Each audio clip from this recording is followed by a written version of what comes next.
Ever since I've been a kid, the PlayStation consoles have been a huge, fundamental part of my gaming experience growing up. I think about the PlayStation 1 console when I was playing games like Twisted Metal 3, Legend of Dragoon, Tekken 3, Final Fantasy 8, just to name some examples. PlayStation 2 console, which arguably is one of the best PlayStation consoles ever. When I played it, I could think of games like Tekken 5, Twisted Metal Black, Final Fantasy 10, Final Fantasy 10-2, the introduction and start of the Greek God of War games. Man, good times. And then the PlayStation 3 comes out, and even though at the time of the release the PlayStation 3 was an extraordinarily expensive console, it was also one of the best pieces of technology that you could get at the respective time, since Blu-ray players were also new during that time and they were also very expensive. And while the PlayStation 3 did end up becoming more of a late bloomer console in my opinion, the games would eventually come. Obviously, God of War 3, the brutality in that game still to this day is something to awe. It's still a visually pleasing game even more than 15 years later. Final Fantasy 13, a very controversial game, but a game that I love dearly. Tekken 6. And then also during the PlayStation 3 there were various remasters and trilogy bundles that were ported over from the PlayStation 2, such as the Jak and Daxter trilogy and the Prince of Persia, the Sands of Time trilogies. Great bundles to have. PlayStation 4 came around, not as good as the PlayStation 2 and the PlayStation 3 in my opinion, but it still had a pretty solid library since it did have my all-time favorite game of all time, Final Fantasy 15, the ultimate bromance experience. Also, there was the critically acclaimed Nier Automata, which is still being talked about to this day. Essays still being made about it, and Nier Automata has had all kinds of collaborations. So now we jump to the PlayStation 5, a very, very confusing console. Now, normally when consoles get older during their respective console gen, they just go down in price. But things have taken an ugly turn this generation, because not only has the console price increased once, but it's actually increased twice at this point. Originally, at the start of the generation, I just thought, well, you know, I got a PlayStation 4 Pro, I'll just wait it out, because I didn't want to double dip. I was originally planning on picking up a PlayStation 5 Pro whenever that would come out and just simply skip the base PlayStation 5. Well, when the PlayStation Pro was announced, it had no disc drive. To say the least, I was extremely frustrated about this, because if you're going to be charging so much money for the PlayStation 5 Pro, it should at least have a disc drive that comes with it. Automatically, no questions asked about that. Maybe I could understand these shortcuts taken if the PlayStation 5 was an extremely powerful console in comparison to everything else that was available in the market, but that definitely isn't the case. This isn't a PlayStation 3 story. And now the PlayStation 5 Pro is $900. Now, if you decide to get a disc tray, that's going to push it very close to $1,000, and then obviously taxes are a thing. So we are now talking about a console that is over $1,000. I have no idea how we got to this point. I don't really care what the reasoning is. I know there's the whole RAM being sold to AI-based companies and whatnot, but every advantage that consoles used to have has pretty much gone out the window. At one point in time, consoles were very accessible. They were cheap alternatives in comparison to PC gaming, easy to understand, plug and play experience. These consoles are no longer plug and play experiences. Huge day one downloads and everything along those lines. A lot of times requiring internet access in order to be able to do certain things. And then on top of that, with the PlayStation 5 Pro, it makes me very worried for the future. Will the PlayStation 6 naturally also not have a disc drive? Is it going to by default come out and be over $1,000? Because if this is going to be the trend of consoles moving forward, this is going to give the final push for a lot of people just to go with PC or just go retro gaming in general. Because in my opinion, there haven't been a ton of interesting games that have released on the PlayStation 5 console. There just simply hasn't. I could maybe count maybe less than 10 games for me personally. It's just the value isn't there. For me, the main reason why I broke down and got a PlayStation 5 eventually was because I was in fear that the prices on the consoles would go up a second time, which that ended up happening. I would also have something to be able to play my PlayStation 4 games, because I had sold my PlayStation 4 Pro at some point in the past. I'm extremely disappointed with the gaming landscape as of right now. This PlayStation 5 that I now have might potentially be my last Sony console. I just can't see myself spending over $1,000 for a console, especially when it's not even a technological beast. Maybe if this was like a PlayStation 3 tier system,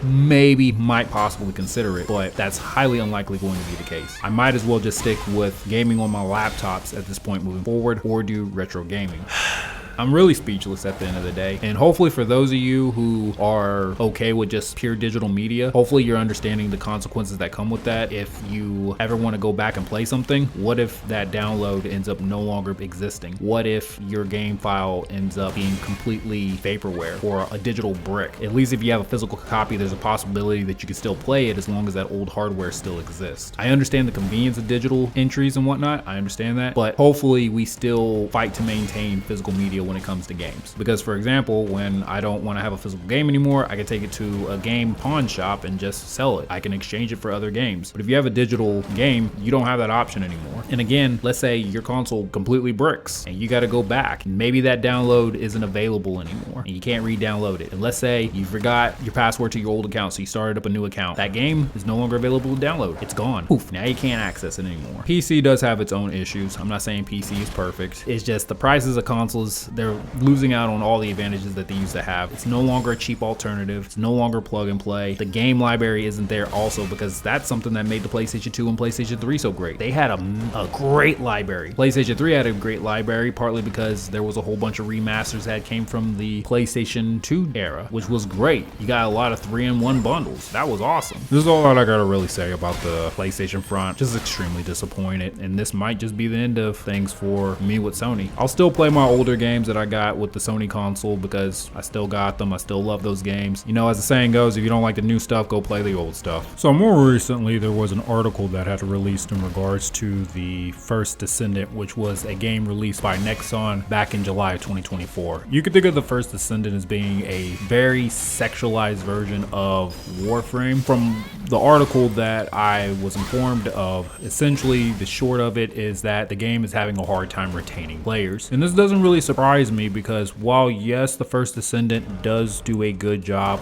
on the sexualization fan service aspect of the game, the actual gameplay itself doesn't really hold players' attentions. And I wouldn't be surprised if it ends up being very boring or very dull and they end up just popping out after a certain amount of time. While yes, there are still some games in the modern era that can come out and just be completely fine just being an over-sexualized fan service game, a lot of these other titles aren't going to make it for the long haul. And I think First Descendant is a good example of that. Now in these days, your game has to have more to it. Take for example, Nikke Goddess of Victory by Shift Up. Yes, there is a whole bunch of sexualization in the game as far as fan service. However, from what I've been informed by two different individuals, the game does have a really good story. That's an example. Stellar Blade. Yes, Eve is a very sexualized character. However, from what I've experienced with this game so far, the gameplay is very good. It's very fluid. It's very enjoyable. Some of the things that I like about the game is that it is very highly influenced by Nier Automata from 2017, and that was one of the big inspirations that Shift Up had when it came to creating this game. And it's great that they were able to collaborate with Square Enix for Nier Automata. That was awesome. Another thing that I really enjoy about is when I play it, I definitely get Sekiro vibes from it due to the heavy parry mechanics in the game. And then as far as the brutality of the deaths, it does